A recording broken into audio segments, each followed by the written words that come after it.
بسم الله الرحمن الرحيم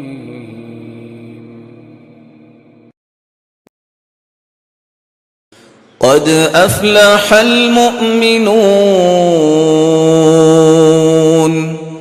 الذين هم في صلاتهم خاشعون والذين هم عن اللغو معرضون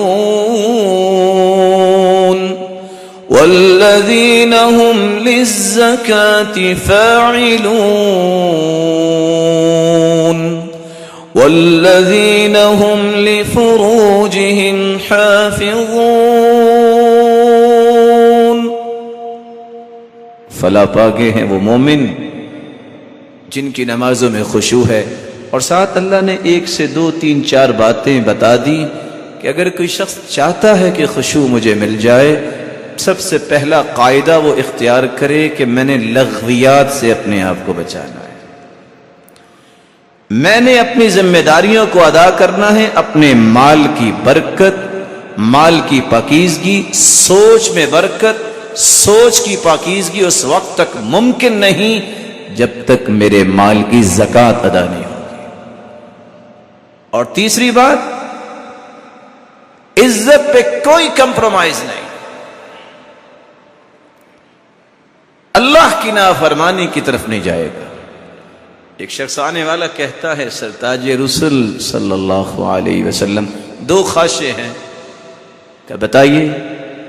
کہ جی چاہتا ہے میں کائنات میں سب سے نیک بن جاؤں۔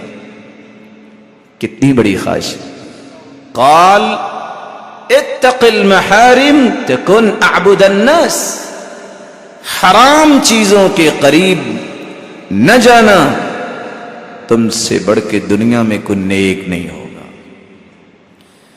کہا سرتاج رسول ایک اور بھی خواہش ہے، کہا فرمائیے؟ کہ جی چاہتا ہے جس طرح میں پوری دنیا سے نیک بن جاؤں، پوری دنیا سے امیر بھی بن جاؤں۔ کہا بن سکتے ہو؟ وَارْضَ بِمَا قَسَمَ اللَّهُ لَكَ تَكُنْ أَغْنَى النَّاسِ، جو کچھ اللہ نے تمہیں دیا ہے اس پہ راضی ہو کے کہہ دو الحمدللہ، اللہ تیری ہی تعریفیں ہیں، میں تو اس لائق نہیں تھا جو تو نے عطا کر دیا ہے۔ تم پوری کائنات سے امیر اور غنی بن جاؤ گے۔ نماز کے اندر جس شخص کے جسم اور اعضاء میں سکون پیدا نہیں ہوتا وہ خشوع کو نہیں سمجھتا۔ تیسرا معنی التواضع، جب تک اس کے اندر عجز و انکساری نہیں آتی نماز پڑھتے وقت، اس وقت تک بھی وہ خشوع کا معنی نہیں سمجھا۔ وَإِنَّهَا لَكَبِيرَةٌ إِلَّا عَلَى الْخَاشِعِينَ،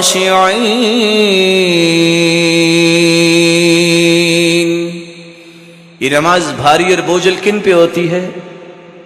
سوائے ان کے جو خشوع اختیار کرنے والے ہیں، جو لوگ تواضع اختیار کرنے والے ہیں، رب کو اپنا رب مان کے اپنی کوئی حیثیت نہیں سمجھتے، اللہ تعالیٰ ان پہ پھر یہ نماز ہلکی کر دیتے ہیں۔ اور سچ کہا امام ابن القیم رحمۃ اللہ علیہ نے، جس شخص پہ عبادات بھاری اور بوجھل ہو جائیں اس شخص نے اپنے آپ کو اللہ کے ہاں ہلکا کر لیا ہے، اور جس شخص کے ہاں عبادات آسان ہو جائیں، ہلکی ہو جائیں، اس سے قیمتی اور بلند و بالا مقام والا انسان اللہ کے ہاں ہے ہی کوئی نہیں۔ چوتھا معنی الخوف، جب تک دل میں خوف نہیں اس وقت تک خشوع نہیں آتا۔ وَيَدْعُونَنَا رَغَبًا وَرَهَبًا وَكَانُوا لَنَا خَاشِعِينَ،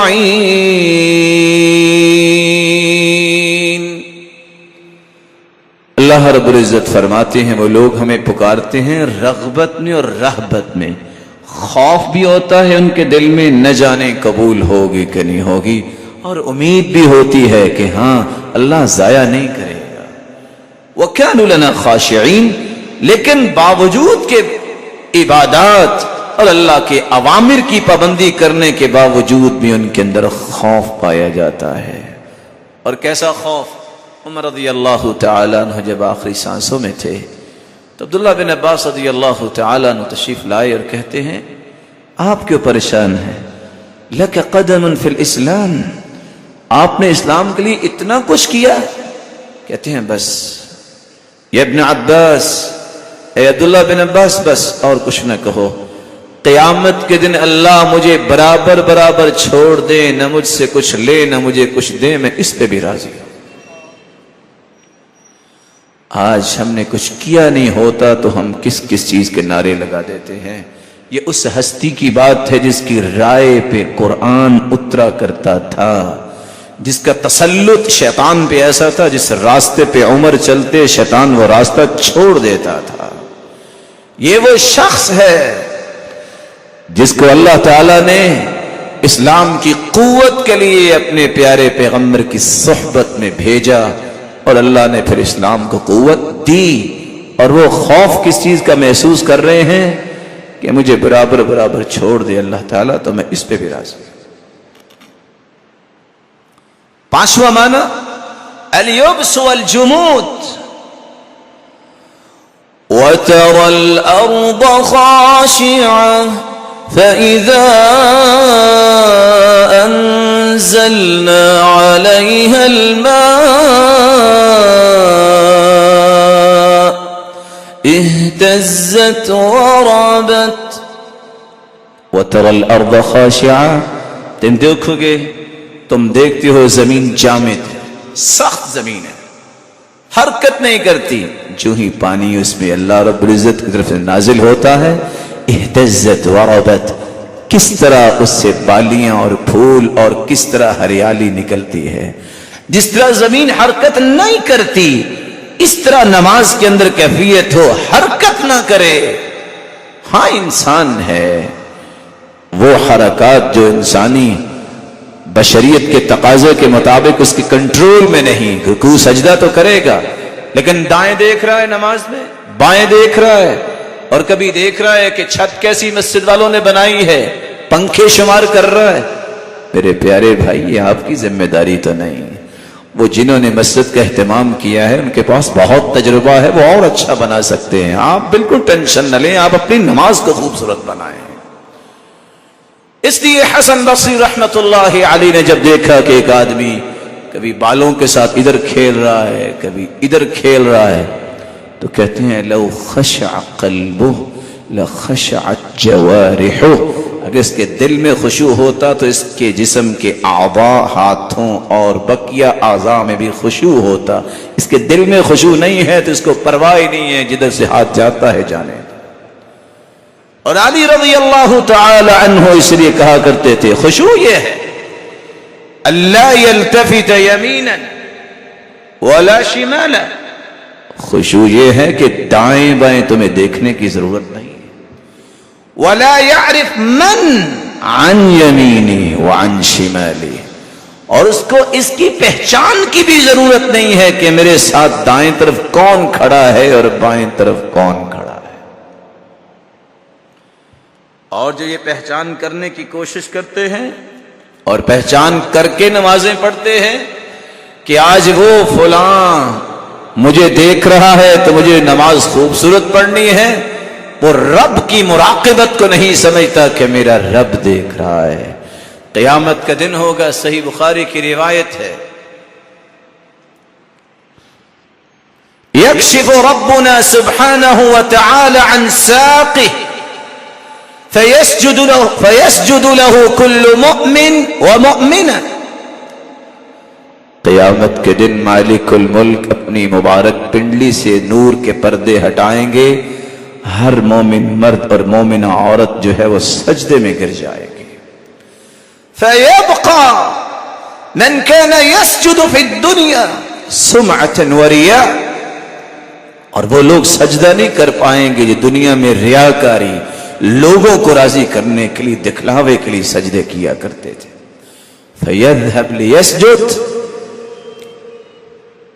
وہ سجدہ کرنے کی کوشش کریں گے، فَيَعُودُ ظَهْرُهُ طَبَقًا وَاحِدًا خَرَّ عَلَى قَفَاهُ، سجدہ کرنا چاہیں گے بھی کمر تختہ بن جائے گی، آگے نہیں پچھلی طرف گر جائیں گے۔ میرے معزز اور محترم بھائیوں، اس لیے نماز کی خوبصورتی کا زاویہ یہ درست ہو کہ میں نے خوبصورت بنانا ہے تو اپنے رب کو راضی کرنے کے لیے۔ اس لیے رسول اللہ صلی اللہ علیہ وسلم نے فرمایا تھا، شداد بن اوس رضی اللہ عنہ ارضاہ بیان کرتے ہیں، ان اول ما يرفع من الناس الخشوع، لوگوں سب سے پہلے جس نعمت کو اٹھا لیا جائے گا وہ خشوع کی نعمت ہوگی۔ اور ابو الدرداء رضی اللہ تعالی عنہ روایت کرتے ہیں، رسول اللہ صلی اللہ علیہ وسلم نے فرمایا، یرفع ان اول الشیء یرفع الخشوع، سب سے پہلے اس امت سے خشوع اٹھا لیا جائے گا، حتی لا ترا فیہا خاشعا، تمہیں خشوع اختیار کرنے والا ڈھونڈنے سے نہیں ملے گا۔